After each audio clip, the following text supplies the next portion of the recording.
இந்த பதிவை முழுமையாக பாருங்கள். மறக்காமல் லைக் பண்ணிவிட்டு உங்கள் நண்பர்களோட பகிர்ந்துக்குங்க. திருச்சிற்றம்பலம். திருமூலரையா திருவடிகள் போற்றி போற்றி.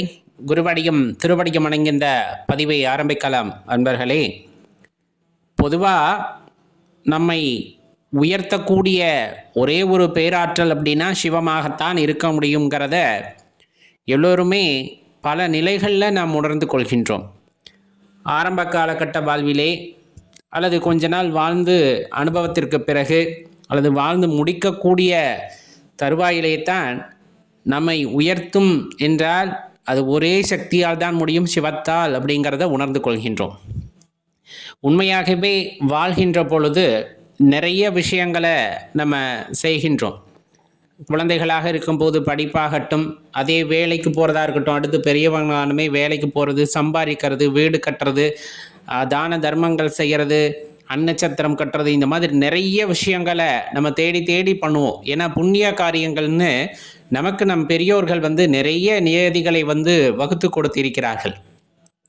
இதையெல்லாம் பின்பற்ற வேண்டும், இதையெல்லாம் பின்பற்றி வாழ வேண்டும், அப்பொழுதுதான் வாழ்க்கையில ஒரு அர்த்தம் உண்டாகும் அப்படின்னு நிறைய விஷயங்களை நம்மளுக்கு வலியுறுத்தி சொல்லுவாங்க. அதில் ஆலயங்கள் எழுப்புவதாகட்டும், ஆலயங்களை தூய்மை செய்வதாகட்டும், பெண்களுக்கு மரியாதை கொடுப்பதாகட்டும், இந்த மாதிரி நிறைய அடிப்படை விஷயங்களை நம்மளுக்கு சொல்லி சொல்லி கொடுத்துருப்பாங்க. எல்லா உயிரையும் சமமாக பாருங்கள் அப்படின்னு சொல்லி கூட கொடுத்துருப்பாங்க. இது எல்லாமே வாழ்க்கைக்கு ஆதாரமானதா அப்படின்னா கண்டிப்பாக ஆதாரமானது, அதில் மாற்று கருத்தே இல்லை.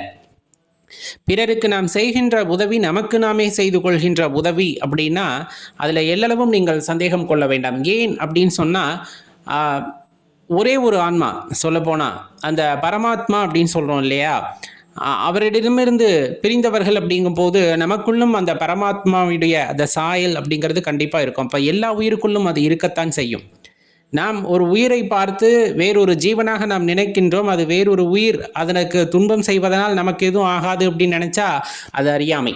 சொல்லப்போனால் எல்லாமே நாம் தான் அப்படிங்கிற சிந்தனை நமக்குள் வளரும் பொழுது தான் கண்டிப்பாக நமக்குள்ளே இருக்கக்கூடிய இறைநிலையை நம்மால் உணர்ந்து கொள்ள முடியும். ஏன்னா கருணையின் வெளிப்பாடு, அன்பின் வெளிப்பாட்டால் மட்டுமே உள்ளதை உள்ளபடி உணர்ந்து கொள்ள முடியும்.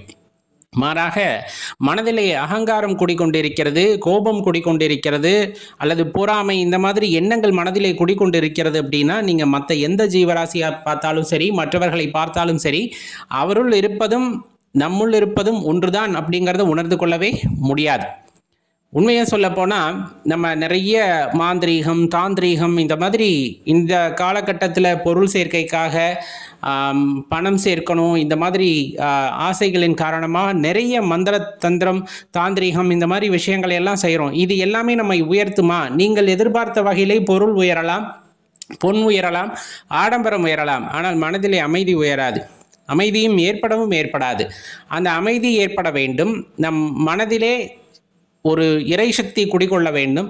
அந்த இறைசக்தியின் காரணமாக நாம் மேன்மை அடைய வேண்டும், நாம் மேன்மேலும் உயர வேண்டும், எதே தெய்வ நிலையை நோக்கி நாம் உயர வேண்டும் அப்படின்னு நினச்சா அதற்கு ஒரே ஒரு வாய்ப்பு இருக்குது. அப்படின்னா அது சிவத்தை உணர்வதால் மட்டும்தான். இப்போ சிவபெருமானை உணர்ந்து கொள்ள வேண்டும் அப்படின்னம்னா கண்டிப்பாக அதுக்கு மந்திரம், தந்திரம், இந்த மாதிரி எதுலேயும் நம்ம போகணுங்கிற அவசியமே இல்லை. பிற உயிர்களையும் தன்னை போல் நேசித்தால் போதுமானது. ஒரு உயிர் கஷ்டப்படுது அப்படின்னா நம்ம கஷ்டப்படுறோம் அப்படிங்கிறத உணர்ந்து அதிலிருந்து வெளிவருவதற்கு அதுக்கு உதவக்கூடிய மனநிலைக்கு நாம் வந்துவிட்டாலே அந்த இறைவனை உணர தயாராகி விட்டோம் அப்படிங்கிறத தெளிவாக உணர்ந்துக்கணும். இது ரொம்ப சாதாரணமாக நீங்கள் கடந்து போயிட முடியாது. அதே போல் இந்த நிலைமையும் நம்மளுக்கு சாதாரணமாக வந்துடாது. கேட்கும்போது இதெல்லாம் சாத்தியமா, யாரோ ஒருத்தர் கஷ்டப்படுறான்னா நம்ம எப்படி போய் உதவ முடியும், நம்மக்கிட்டே இல்லையே அப்படிங்கிற மாதிரி நிறைய விஷயங்கள் நம்ம மனசுக்குள்ளே ஓடும். ஏன்னா மனிதனாக பிறந்து விட்டோம், அந்த இறைநிலை அடைவது அவ்வளவு எளிதல்ல. அப்போ மனதை குழப்ப வேண்டும் அப்படின்னா மனது பல விஷயத்தை செய்யும். இல்லை இதெல்லாம் சாத்தியம் இல்லை அப்படி இப்படின்ட்டு. ஆனால் சாத்தியமே அப்படிங்கிறது மனதில் உருவேற வேண்டும். சிவபெருமான் அந்த சிவம் அப்படிங்கிற பேராற்றல் நம்ம மனது என்ன நினைக்கிறதோ அதை செய்து கொடுப்பார். நல்லவையாக நாம் நினைக்கின்றோம். எல்லா ஜீவராசிகளுக்கும் படி அளக்கக்கூடிய அந்த பேராற்றல் உங்கள் மூலமாக அளக்கும், அவ்வளவுதான். யாரோ ஒருவர் மூலமாக அந்த படிகளவு அப்படிங்கிறது நடந்து கொண்டிருக்கிறது.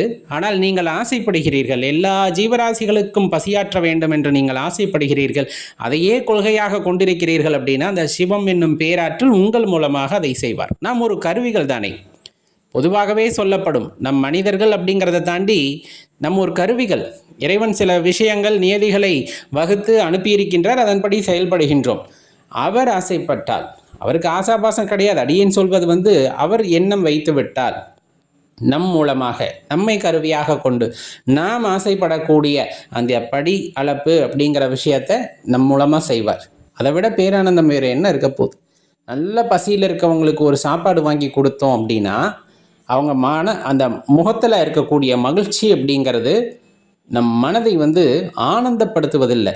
உண்மையாகவே அந்த ஆத்மா மகிழ்ச்சி அடைவதை பார்த்து நாமும் ஆத்மா தான் என்பதை உணர்ந்து கொள்வோம். இது மகிழ்ச்சி அல்ல. நாமும் மற்ற ஜீவன்களும் ஒன்று அப்படின்னு எப்போ அறிந்து கொள்ள முடியும்னா இந்த மாதிரி மற்றவர்களுக்கு உதவும் பொழுது தான் உணர்ந்து கொள்ள முடியும். இன்னொன்று, இறைவனை அறிந்து கொள்வதற்காக தியானிப்பது அப்படிங்கிறது நிறைய விஷயத்தை நம்மளுக்கு சொல்லியிருப்பாங்க. இறைவனை மனதில் நிறுத்தி தியானம் செய்யுங்கள் அப்படின்னு. நம்ம தியானிக்கின்றோம், தவம் செய்கின்றோம், இந்த மாதிரி மந்திர ஜபம் செய்கின்றோம், எல்லாம் ஒரு விஷயத்தில் இருந்தாலும் மன ஒருமைப்பாடு அப்படிங்கிற விஷயம் அடிப்படை. அந்த ஒருநிலைப்படுத்தாமல் நீங்கள் செய்கின்ற தியானமாகட்டும், தவமாகட்டும், ஜபமாகட்டும் பயனளிக்காது. அந்த மன ஒருநிலைப்பாடு அப்படிங்கிறது எப்போ வரும் அப்படின்னா எண்ணங்களை ஒரு கட்டுக்குள் கொண்டு வரும்போது. இதே தவறான வார்த்தையில் நான் அடியேன் கூறுகின்றேன். கட்டுக்குள் கொண்டு வருவதுன்னா நிறைய பேர் என்ன பண்ணுறாங்க அப்படின்னா எண்ணங்களை கட்டுப்படுத்தணும். அது வாய்ப்பில்லாத ஒரு விஷயம். எடுத்தமே யாருக்கும் அதெல்லாம் வாய்க்க பெறவும் பெறாது. பிறகு எப்படி அதை கட்டுக்குள் கொண்டு வருவது? ஏன்னா இது தறிகெட்டு ஓடக்கூடிய குதிரை அப்படின்னு சொல்லுவாங்க ஞானியர்கள் சொல்லும் பொழுது. அந்த தறிகெட்டு ஓடக்கூடிய குதிரையை ஒரு கட்டுக்குள்ளே இந்த கடிவாளம் போட்ட மாதிரி ஒரு கட்டுக்குள்ளே கொண்டு வரணும் அப்படின்னா அது போக்குலேயே கொஞ்சம் விடணும் அப்படின்னு சொல்லுவாங்க. அப்புறம் ஒரு 100 எண்ணங்கள் அப்படிங்கிறத 99, 98, 97 அப்படியே படிப்படியாக குறைச்சி ஒரு 50, 20, 10 அப்படின்னு கொண்டு வந்துட்டாலே அது பெரிய விஷயம். மனசுக்குள்ள அத்தனை எண்ணங்கள் இருக்குது, இப்போ அப்படியெல்லாம் இல்லை, அப்படியே குறைத்து கடைசியாக ஏகமாகனா ஒரே ஒன்றா, ஒரே ஒரு எண்ணமா, அதுவும் சிவபெருமானை மட்டுமே நினைத்து, அந்த சிவம் என்னும் பேராற்றலை நினைத்து அவ்வெண்ணம் குடிகொள்கிறது அப்படிங்கும் போது சத்தியமாக அவ்வெண்ணம் உங்களை உயர்த்தும். அந்த ஒரு எண்ணம் உங்களை பெரிய இடத்திற்கு கொண்டு போய் வைக்கும் அப்படின்னா அதில் மாற்று கருத்தே இல்லை. ஆனால் ஒரு விஷயம் என்ன அப்படின்னா, எப்போவுமே குருவை நம்மளுக்குள்ளே தேட ஆரம்பிச்சிடுங்க. ஏன்னா நிறைய இன்னுமே குருவை தேடி கொண்டு இருப்போம். சரியான குரு நமக்கு அமைக்க மாட்டேங்கிறாங்களே அப்படிங்கிற ஏக்கம் இருக்கும். அதற்காக நீங்கள் காலதாமதம் செய்ய வேண்டாம். சிவபெருமானியை குருவாக நினைத்து நமக்குள் அவரை தேடி கொண்டு இருக்கும் பொழுது அவரே உள்ளிருந்து சில கட்டளைகளை பிறப்பிப்பார். அதை நாம் செய்து கொண்டு வரலாம். தக்க காலம் வரும் பொழுது உங்களுக்கு ஏற்ற குரு அப்படிங்கிற, ஏற்கனவே அடியேன்னு சொன்ன மாதிரி நாமும் பிற உயிர் தான். அப்போ அந்த குருவால் நாம் ஈர்க்கப்படுவோம். இந்த குருவே நேராக சில நேரங்களில் கூட தீட்சை அளிக்கக்கூடும். அதற்கான காலம் ஒரு முறை பொறுத்திருப்போம். அப்போ வாழ்க்கையில் நம்மை உயர்த்தும் அப்படின்னு சொன்னோம்னா அது சிவம் என்னும் பேராற்றல் மட்டும்தான். நமக்குள் அன்பு இருப்பதை, அந்த அன்பு அப்படிங்கிறது எவ்வளவு அலாதியானது அப்படிங்கிறத நமக்கு உணர வைப்பது. இதெல்லாம் எவ்வாறு அப்படின்னா மற்ற உயிர்களையும் நம்மை போல் நாம் தான் என்று உணரும் பொழுதுதான் இது எல்லாம் சத்தியமாக சாத்தியமாகும்.